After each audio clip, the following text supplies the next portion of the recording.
আছেন? ভালো আছি রে মা। তো শাক নিয়ে বসে আছেন কিটা থেকে? তোমার লাগে মানে কাস্টমার নাই এজন্য শাক নিয়ে বসে আছে। তো শাকটা আমাকে দিন না দিন। এটা টাকা বুঝছেন না। এখন দিলাম।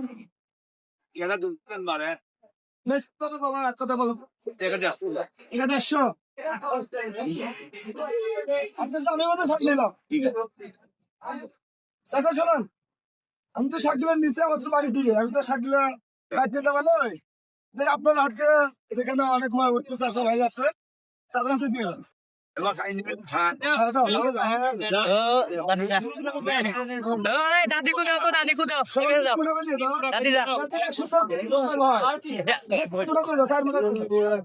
ওই দাদি কোথাও একটা দাও হ্যালো সাই বলো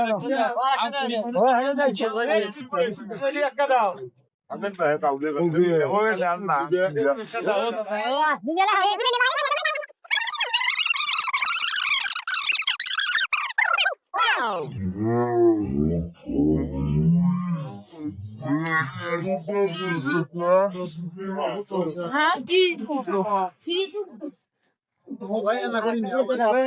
আর নাই না